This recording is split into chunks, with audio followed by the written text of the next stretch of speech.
Breaking news, man. This is absolutely crazy news. This is something we've been waiting for months, okay? Our fan favorite of the show, man, Bricc baby. From what we understand, he's finally reached an outcome with his case. In a federal conspiracy case, co-defendants can have a huge impact on your outcome. Prosecutors may use their statements, testimony, or plea agreement, or plea agreement, or plea agreement, or plea agreement to build a case against you. If one person agrees to communicate, they may give information that pulls you deeper and deeper into the case, even if your role was limited. Before we even get into Bricc, baby, let me address something first. Apparently, I've been promoted without an interview, without a salary negotiation, without so much as a LinkedIn notification, bruh. Somewhere between my last video and this one, I joined Big U's media team. That's the rumor anyway. Now look, I don't break down cases. I don't explain federal procedure. I don't analyze. So they say Bricc infidel, bruh. We finna see for sure. Plea mechanics. No. I do public relations for Big U now. That's what they out here saying. Like I've got a company badge, a benefits package, and a Slack channel. Big U's communication specialist. My job apparently is to hop online and clean up narratives that are spinning faster than a laser Susan at a federal debriefing. Third, there's negative press. Can you spin that? And I'm like, absolutely. Let me fire up the Wi-Fi in my emergency narrative suppression toolkit. Matter of fact, in this fictional cinematic universe they've created, I got a whole group chat. Big U, hey, can you explain conspiracy law so we can look better? Me, own it. I'll also explain Title 3 while I'm at it. You want a PowerPoint? Yeah, that's what I do now. Apparently, I don't eat breakfast anymore. I draft spin statements. I don't pay bills. I monitor indictments. And the only conceivable reason I would ever question anything online is because someone has cut me a check for it. Let me say this here loud and clear. If I was actually on Big U's team, I promise you I would not be on YouTube breaking down plea agreements. I'd be somewhere quiet, somewhere with good light and a non-disclosure agreement. Very quiet. But nah, bruh, I'm just messing with y'all. I don't work for anybody's PR department, and I'm definitely not here to clean up the mess Bricc baby landed himself in, because Bricc baby already cleaned that up himself at the round table, you dig? Now, what round table? What round table, bro? Let's run it. Here's what makes the whole situation wild. Bricc got caught up in a conspiracy case. Big umbrella indictment. Multi-people name. Same federal language you see every time. The government's greatest hits collection. Agreement. Furtherance. Joint activity. It's practically a template letter at this point. Just fill in the blanks. And in the beginning, Bricc was talking real sturdy. I'm never folding. I'm taking my lick. They gotta prove it. Full kill squad speech. The whole theatrical production. But the energy that, nigga, from now on, nigga, keep on running content on my name. Nigga, I'm putting Kill Squad in the street. Nigga, on 6-0. Y'all forgot I had chili. And then plea agreement. Now pause. Taking a plea is legal. Let's be crystal clear on that. Some dudes say it's smart. Some dudes say it's mad. Sometimes the excuse they use is you just don't want to watch a jury deliberate your entire future for 6 hours. But what we not about to do, not here, not today, not ever, is act like that wasn't a negotiation. Because in conspiracy cases, plea deals don't disappear. They don't fall out of the sky like settlement, man. You know, and Bricc was accused of a lot, bruh. Being co-conspirator number 4, hella shit, right? So, but now, it looks like he was involved in some secret proceedings, bruh, or whatever. From legal heaven. Don't let that one go over your head. Plea deals are discussed, and those discussions happen in the room, a private room, the round table room. And this right here is where we start peeling back layers. In a conspiracy case, when one person pleads, especially before trial, that plea usually comes after a very specific kind of conversation. Exposure gets explained, numbers get broken down, enhancements get mentioned. The government starts stacking the deck in a way that makes the trial look less like a legal proceeding and more like a life sentence spreadsheet. And when that spreadsheet start producing numbers that dudes don't want to see, people start recalculating. Now here's the cold-blooded part. Bricc has been online since his arrest, on the wall phone no less, talking like he just collected a trophy at Hood Day. I handled that. Handle what exactly? You signed. You didn't beat anything. You didn't dismantle anything. You didn't out-litigate the federal government on the merits. You negotiated. And again, negotiation is not a crime. According to the government, negotiation is sometimes the most strategic. But it come off deceptive, right? When you didn't put your legal team on it, you went in there and negotiated. But you act like, yeah, I just went in there and did that. Nigga, they didn't have shit on me, bro. They had something, bro, to make you comply with this negotiation, bro. Move a person can make when they can't do the time. Laugh my ass off. Of course they gonna say that. They want you to be a rat. But don't rebrand taking a hot ass plea deal as standing on business. Don't wrap negotiation with the feds in a real one costume and walk out on social media like it's something it isn't. Because the same person who was saying never fold is now saying I took accountability. All right, y'all. So Bricc Baby has pleaded guilty to federal charges. He had a lot of federal charges. He had like 2-3 guns. He threatened his baby mama on a wiretap. They had his phone wiretapped. And then the gun on no jumper that Adam zoomed in, his boss zoomed in on for the feds. And he had a shooting too that took place in a parking lot. But he had got a sweet deal. So you telling me they worked out a deal for all that, bro? Shoes in a parking lot, extortion plots, hella shit, bro. Come on. If you want to call it sweet. He got 92 months, which is 7.5 years. That to pivot more dangerous than the Allen Iverson crossover. And just like that crossover, it left everybody stumbling trying to follow it. Pivots like that there usually happen after conversation. Say, bruh, round tables don't exist for decoration. They exist because pressure exists. And pressure in conspiracy cases is calculated. Now let me change my delivery right quick. Less jokes now. More meat and potatoes. Because this the part people pretend not to understand. And the pretending is starting to get embarrassing. Someone in a conspiracy case takes the plea. The most important document isn't the headline. It's not a tweet. It's not a no jumper interview recap. It's the factual basis. The factual basis is the written summary of what the defendant is admitting really happened. Not the entire government story, not every allegation staple in the indictment, but enough of a version of events that the court can accept the plea as knowingly involuntarily made. And here's what people constantly miss. In conspiracy cases, the factual basis usually does more than just say, I did X. It establishes 3 things. 1, there was an agreement. 2, the defendant knowingly joined it. 3,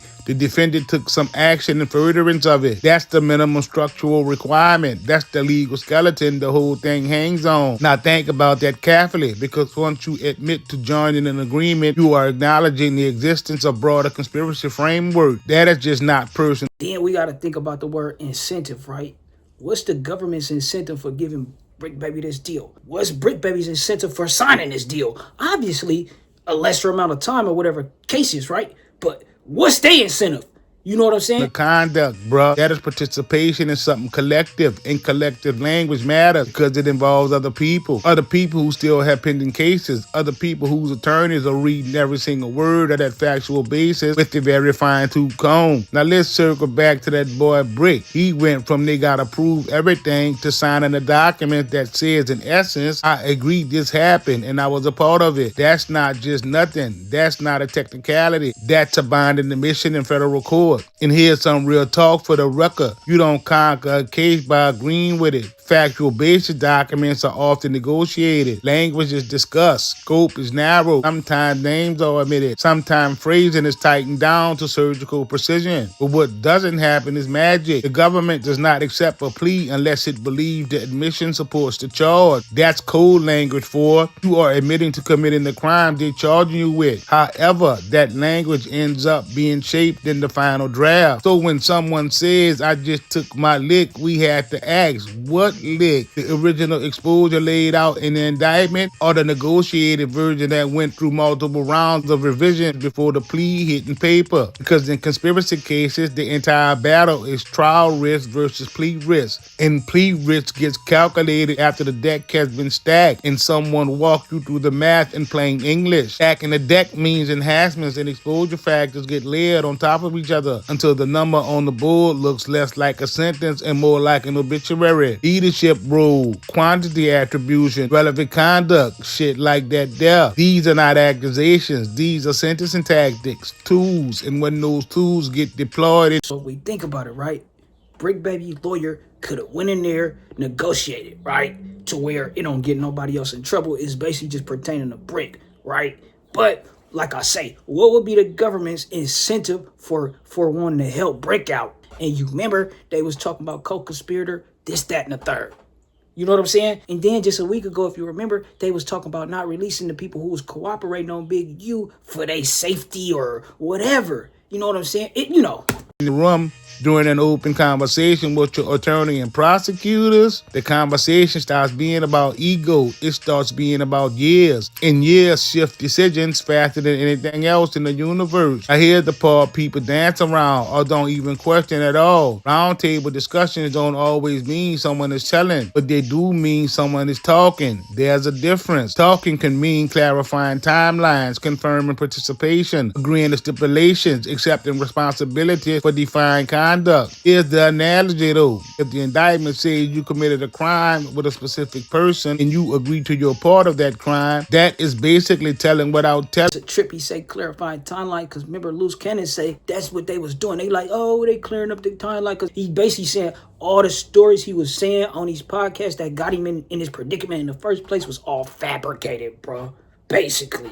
You have confirmed the framework. You have authenticated the map, even if you didn't draw every street on it. And when someone takes a plea in a conspiracy case, court requires that they verbally confirm the factual basis under oath in open court. That's not social media talk.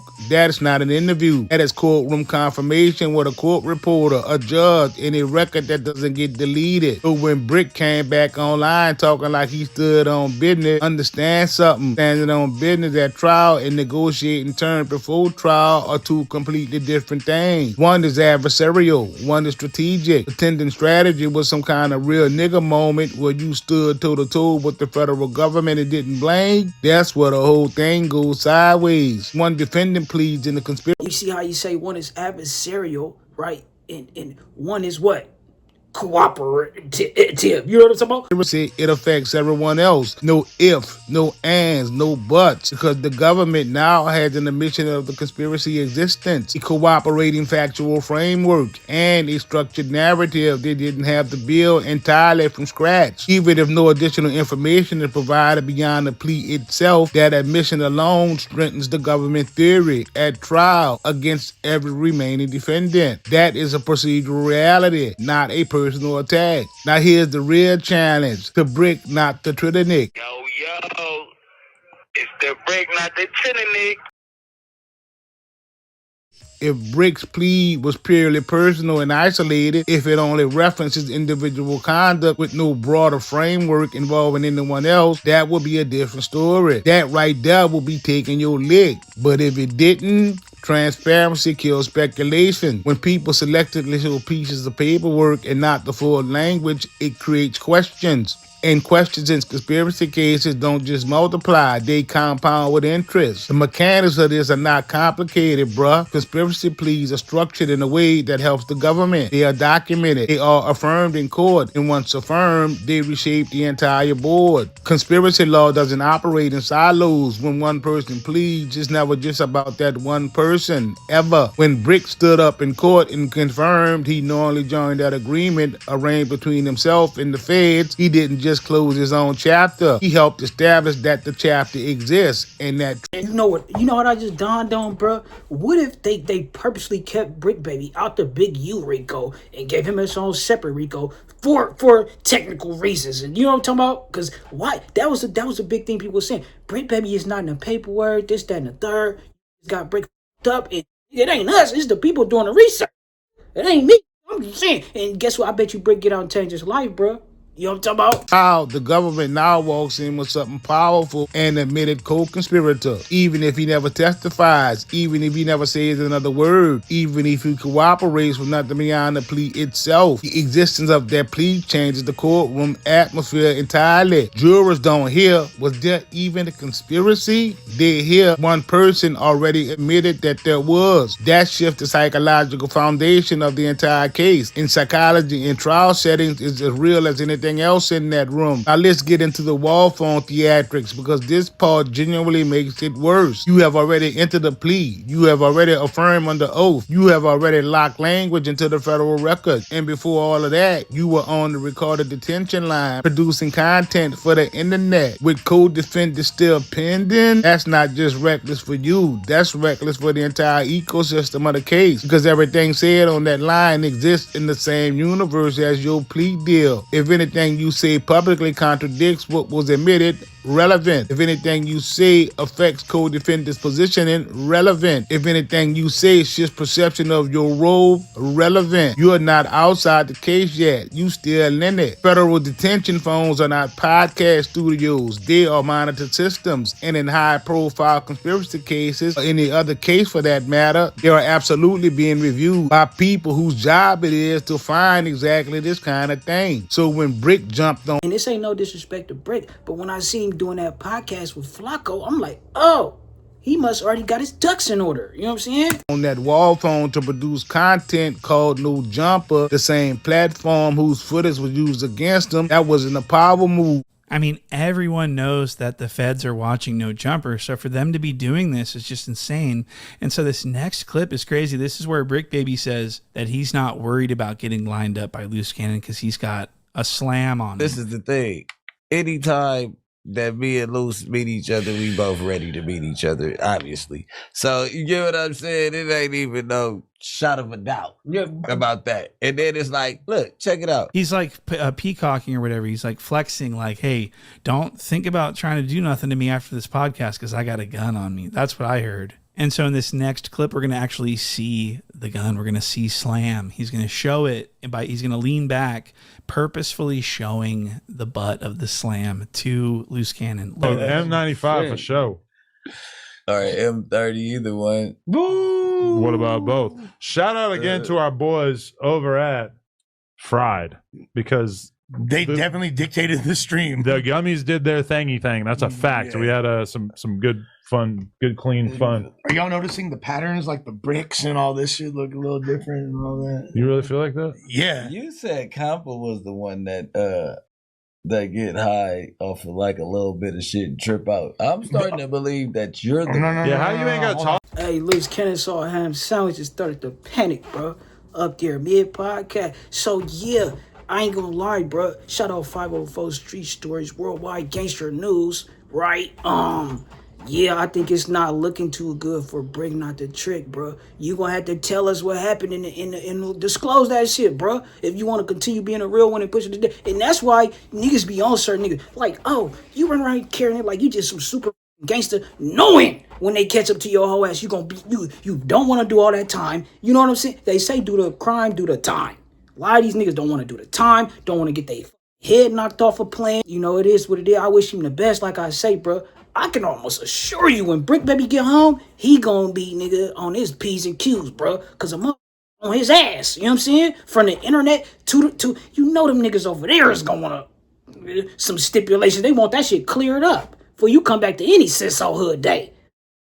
But, you know, yeah, bro, I wish Bricc the best, bro. You know, I don't judge a man by this weird shit he get into. But I do be looking at some of these niggas who be thinking they moving mean, and I be jealous, bro. It's like, you think you the only one who could move me? If it wasn't for the rollers, have you be in line, bro. Stop playing.